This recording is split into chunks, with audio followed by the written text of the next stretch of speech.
Welcome to Folktale Friday from the Decatur Public Library. I'm Mr. John, and every Friday we are bringing you a folktale from the library. Now, the folktale I'm going to tell you today is one you've probably heard before. It's the story of Little Red Riding Hood.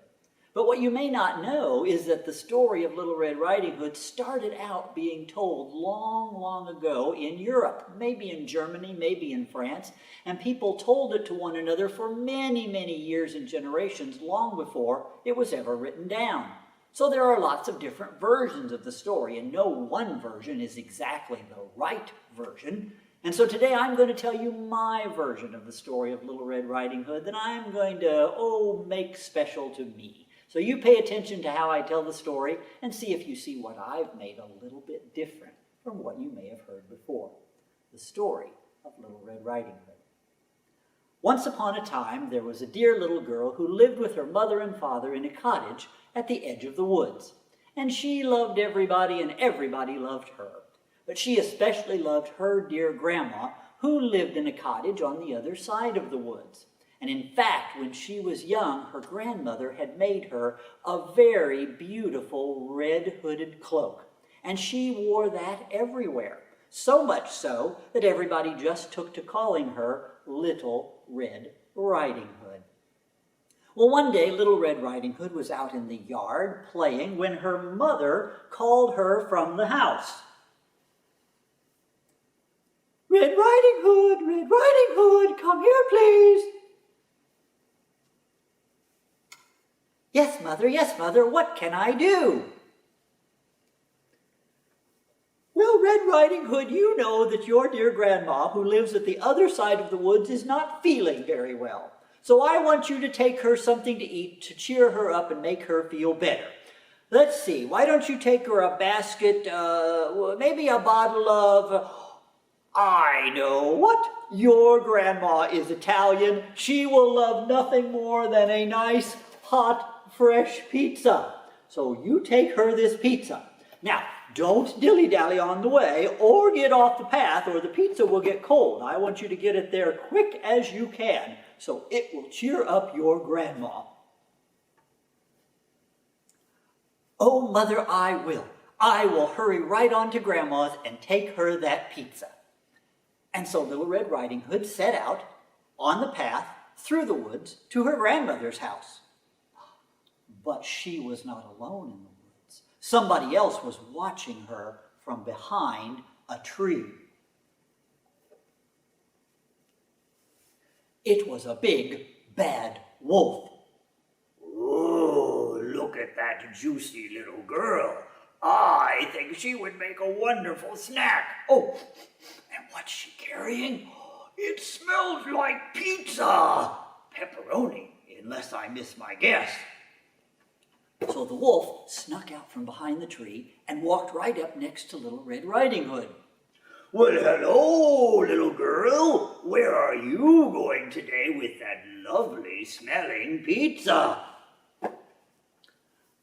"Oh, I'm going to my grandma's house. She lives right on the other side of the woods at the end of this path, and I'm taking her this pizza because she isn't feeling very well. She's Italian, you know." "Oh, what a nice little girl you are. That is so kind of you.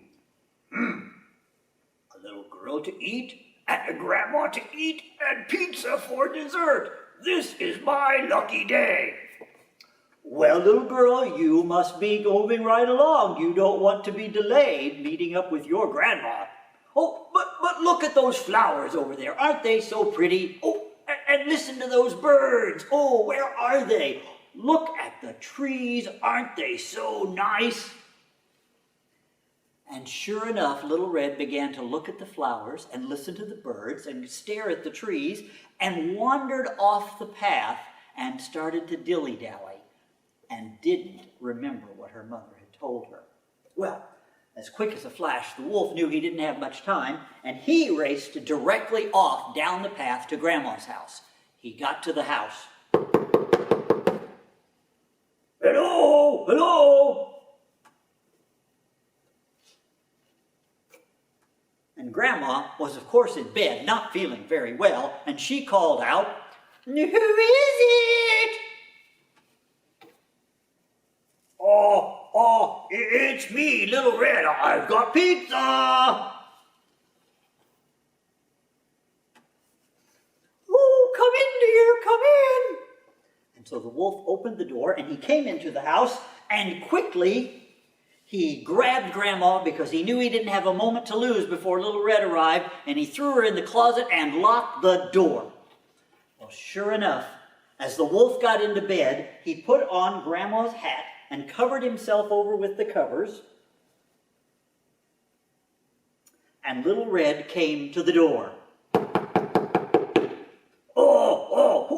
Who is it? Oh, Grandma, it's me, Little Red, and I brought you pizza. Come right on in, Little Red. I'm so glad to see you. So Little Red came into the cottage, and at first she noticed that Grandma didn't look quite well there in bed. She got a little closer to Grandma, and she said, "My Grandma, what big ears you have." Oh, well, all the better to hear you with, my dear. And my Grandma, what big eyes you have. Well, all the better to see you with, my dear. And my Grandma, what a big wet nose you have, my dear. All the better to smell that lovely pepperoni pizza you've got. Now, I don't know about you, but if I had snuck into my Grandma's house and found a wolf in bed wearing her clothes, I think I'd have noticed something. I don't know, maybe Little Red needed glasses. But at any rate, she kept talking to the wolf, thinking it was her Grandma. Oh, wrong hat. And what big teeth you have! All the better to eat you with, my dear. And at that, the wolf threw off Grandma's hat and leaped out of the bed and chased Little Red around the cottage. Well, just at that very moment, there happened to be coming by the cottage a friendly neighborhood fireman. He came by every year to change the batteries in Grandma's smoke detector because she couldn't reach them. When the fireman saw the wolf chasing Little Red around the cottage, he burst into the door and let out a mighty roar. And the wolf was so scared, he ran out the door, ran through the woods, and was never seen again.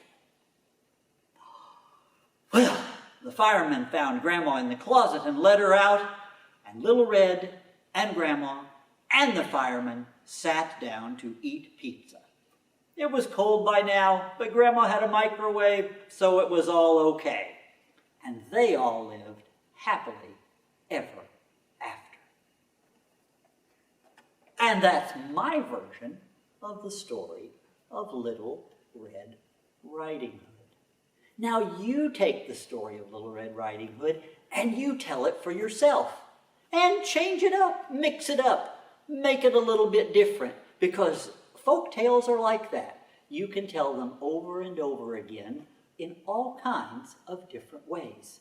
And if you look on this entry in our Facebook page, you'll see a link to all the different versions of Little Red Riding Hood story that we have at the Decatur Public Library, so you can come in and read them for yourself. Thanks, and we'll see you at the next Folktale Friday.